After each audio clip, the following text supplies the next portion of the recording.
What's up, guys? This is Zane, One Source. We're out here doing some repairs at the Patel's, Holly Springs Drive. You can see we got a wind damage shingle right here, so we're going to be repairing it and see how it goes. A couple things I want to point out before we get started is just the overall condition of the roof. So it's got a lot of exposed fiberglass. I mean, just barely brushing, you can see granules falling off, so it's got heavy granule loss. I think it's just due to the age of the shingle. A lot of thermal cracks, stuff like that, thermal cracks, nail pops. You can kind of zoom in right here on this hip, and you can kind of see how bad shape this shingle is.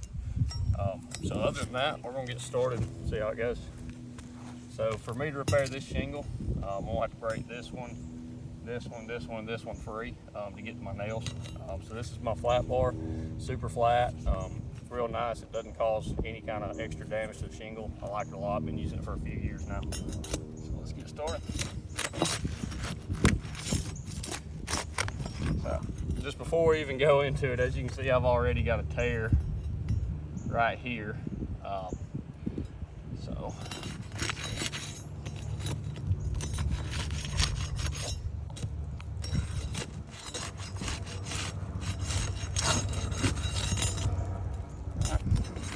to get our first row of nails out, I'll have to raise this one up a little bit where I can see where my nails are.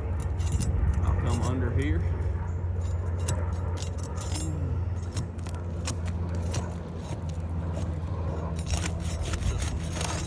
Break loose.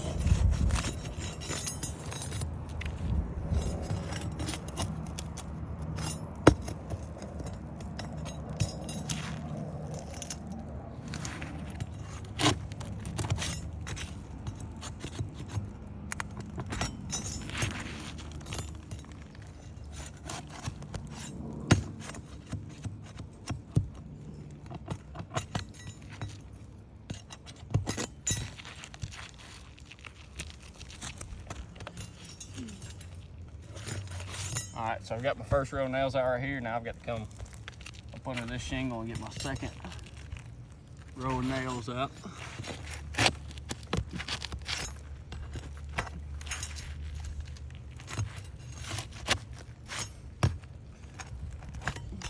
So as you can see, with just me barely lifting up this shingle, I've already got some delamination and mat transfer. So the issue with that is this is not going to seal back down due to the mat transfer. So now in repairing this wind damaged shingle, eventually with high winds, this not being sealed is going to turn into another wind damaged shingle.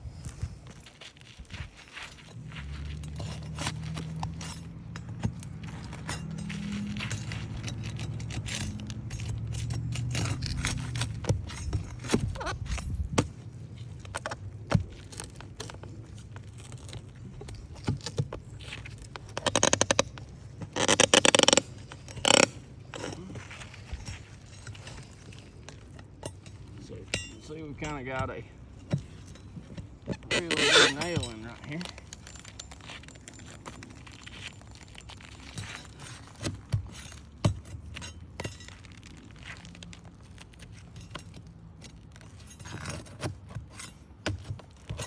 Alright, now that all my fasteners are out,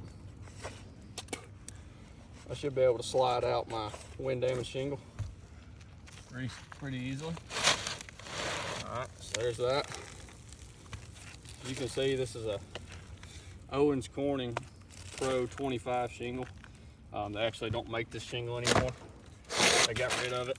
It's for some underlying reasons. So that shingle is 38 inches and 3/4. After y'all's RLS report, y'all requested we use this Oak Ridge shingle in driftwood color, which is actually 39 1/4. So if you look right here, we actually got about a 1/4 inch of overhang.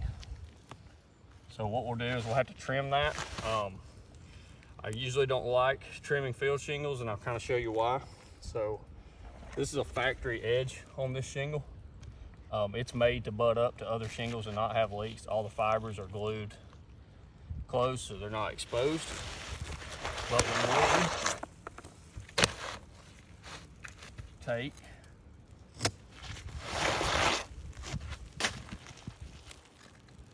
trim this shingle.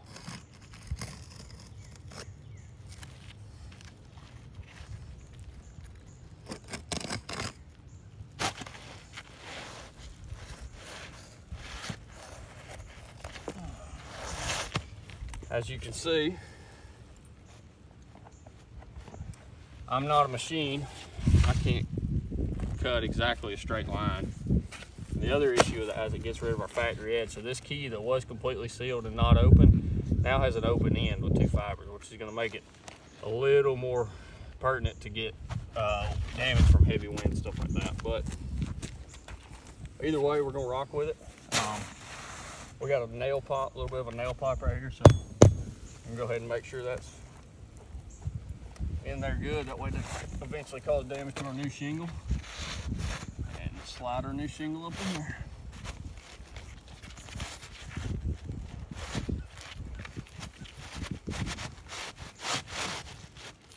Looks like, there we go. So our new shingle, we still have a little bit of that overhang, which we really need to get rid of. What that's going to do is as water comes down, it's going to find this gap and it's going to get up under this shingle and potentially find a nail hole. So we're going to have to trim off a little bit more.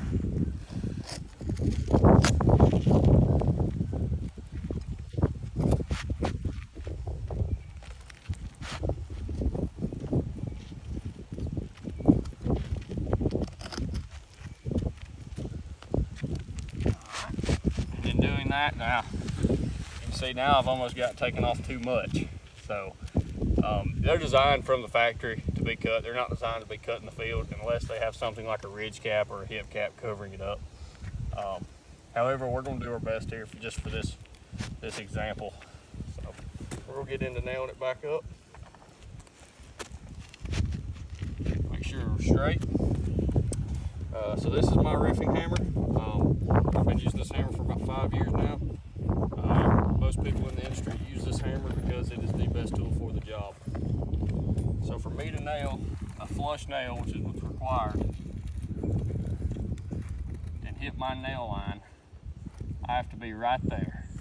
And that's not counting giving me a little space to swing it. So I can't go any lower. That's as high as the shingle has to be, right there.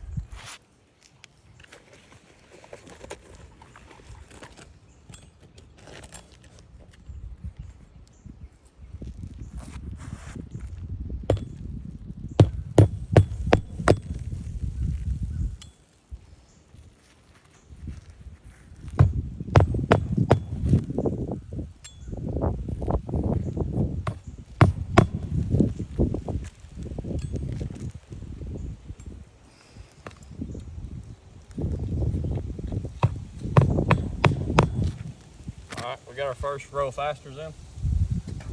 Now we've got to enter our second row of fasteners to hit the top of this shingle.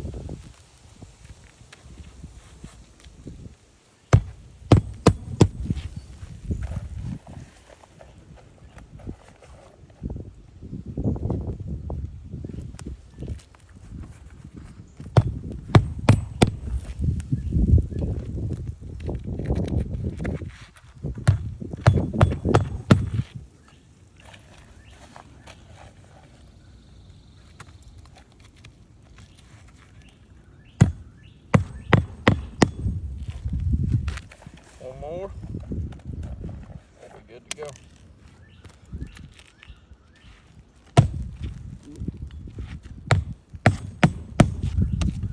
Alright, so we got our other shingle nailed in place. A couple things I want to point out while we're looking at it. So I did have this tear that started as absolutely nothing and is now grown to be over an inch. And that doesn't have anything to do with whether I was too rough repairing it. That has something to do with the condition of the roof before we started our repairs. Next couple things we have is we have delamination. So now, this was not a wind damaged shingle at all, had no damage before we started. Now, over time, this is not going to seal back down because of the mat transfer. This is going to pick up, and down, and it's going to become a wind damaged shingle in high winds. So, and we have a lot of that. We got one there, one there, another one there. So I mean, it's every one of them. So the roof was in bad shape before we ever started, and it's just not eligible to take these repairs. Another thing I want to point out while we're here and we have y'all, so this is a wind damage shingle right here that when State Farm come out, they marked this as a wind damage shingle. So as you saw when I repaired this shingle, not only did I have to take the fasteners out from under this row, I had to take them out from under this row. So in order to take the fasteners out for this shingle, I have to get under this aluminum ridge vent. If you'll step up here, you'll see this is screwed in with fasteners.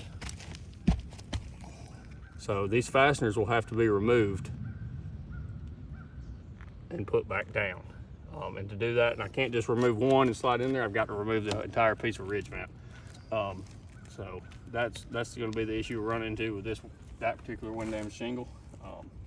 So overall, I'm going to write this up as a fail. Not because of the repair attempt itself, but because of the overall condition of the roof before we started. Thank you.